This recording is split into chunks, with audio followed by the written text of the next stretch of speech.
اسلام میں پورے طور پہ داخل ہو. ادخلوا فی السلم کافہ، پورے طور پہ اسلام میں.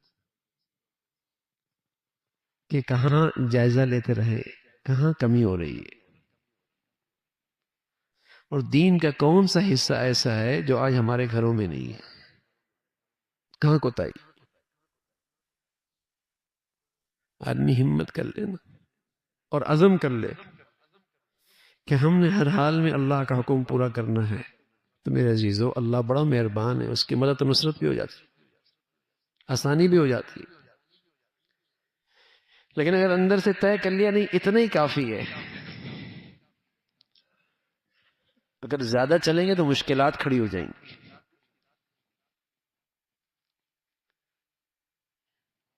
تو اس کو تو اسلام پہ اعتماد ہی نہیں ہے، اس کو تو اسلام کی کامیابی کا اعتماد ہی نہیں ہے. یہ تو نادان یہ سمجھتا ہے کہ زیادہ دین پہ چلیں گے تو مشکلات زیادہ ہو جائیں گی. علمان والحافظ، اس کو تو اسلامی زندگی پر اعتماد ہی کوئی نہیں. یہ تو ہر وقت سبق یاد رکھنے کا ہے کہ اسلامی زندگی مشکلات سے نکالنے کے لیے آئی ہے بھائی، مشکلات میں ڈالنے کے لیے نہیں آئی، عزت دینے کے لیے آئی ہے، رسوا کرنے کے لیے نہیں، ناکامی کے لیے نہیں آئی، فلاح اور کامیابی کے لیے دین زندگی آئی ہے.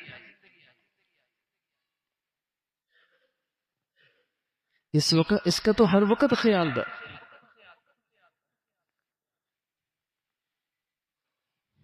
اللہ کرے یہ ذہن مل جائے، اللہ کرے یہ سوچ اور فکر میں پختگی آ جائے کہ جہاں اپنی اولاد میں، اپنے گھر میں، اپنی زندگی میں، گھر میں، بازار میں کہیں مشکل دیکھے، پریشانی دیکھے تو فوراً ذہن کہاں جائے؟ اللہ کی طرف. کہیں کوئی کمی تو نہیں ہو رہی. پہلے اللہ کی طرف متوجہ ہو، اسے راضی کرے، پھر ظاہری اسباب بھی اختیار کرے، پھر ظاہری وسائل بھی اختیار کرے، پھر ظاہری تدبیر بھی اختیار کرے.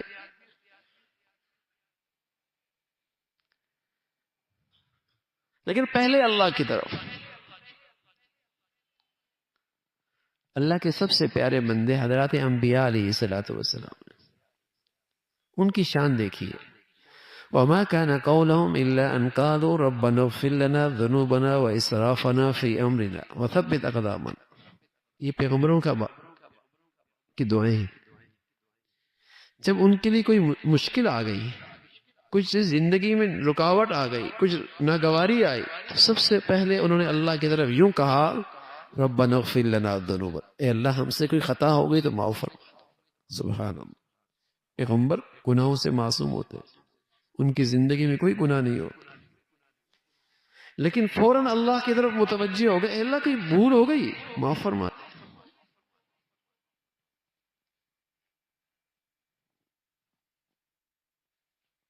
فما وہنوا لما اصابهم فی سبیل اللہ.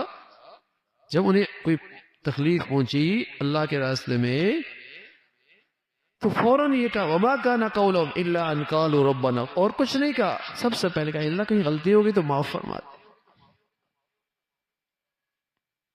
تو ہماری زندگی کا بھی مزاج اللہ کرے ایسا ہو کہ جہاں کوئی چیز ناگوار آئی، جہاں کہیں مشکل پیش آئی، جہاں کوئی پریشانی آئی، فوراً اللہ سے اے اللہ کہیں نعمت اسلام کی ناقدری ہو رہی ہے، کہیں گناہ ہو گیا، کہیں غلطی ہو گئی، معاف فرما. اور رسول اللہ صلی اللہ علیہ وسلم نے بتایا کہ یہ معافی مانگ لینا اور دل کی سچائی سے معافی مانگنا، یہ سب سے مؤثر ذریعہ ہے مشکلات سے نکلنے کا، پریشانی سے نکلنے کا. اس لیے کہ معافی کا مطلب ہے کہ یہ آدمی طے کر رہا ہے کہ اے اللہ اب پورے طور پہ تیرے حکم پہ عمل کروں گا، اب پورے طور پہ تیری بتائی ہوئی زندگی پہ عمل کروں گا. تو اس میں پھر اللہ تعالیٰ کی مدد اور نصرت ہوتی ہے. تو میرے عزیزو کوشش فرمائیں کہ پوری زندگی کا جائزہ لیتے رہیں کہ ہماری زندگی، ہمارے بچوں کی زندگی، ہماری پوری گھر کی زندگی پورے طور پہ اسلام میں ڈھل جائے، اور خاص طور پہ معاملات، معاشرت، اخلاقیات، اس پہ نظر ہو. بڑھیا اخلاق نہ بھی ہوں، کم از کم درجے کا اخلاق تو ہو کہ میری ذات سے، میرے معاملے سے، میرے لین دین سے، میرے رویے سے، میرے رہن سہن سے کسی کو تکلیف نہ پہنچے. کم از کم درجے کا اخلاق تو ہو نا، کہ بازار کی زندگی سے، میرے لین دین سے، میرے معاملات سے اور میری معاشرت سے اور میرے رہن سہن سے اور میرے رویوں سے کسی کو تکلیف نہ پہنچے. کم از کم درجے کا تو یہ اخلاق ہو، تو اس کی بھی ثمرات ہوں، اس کی بھی برکتیں ہوں. اللہ تعالیٰ بھائی ہم سب کو پورے دین پہ چلنا ہم سب کے لیے آسان فرمائے، اور اسلام کی مبارک ثمرات ہم سب کو نصیب فرمائے.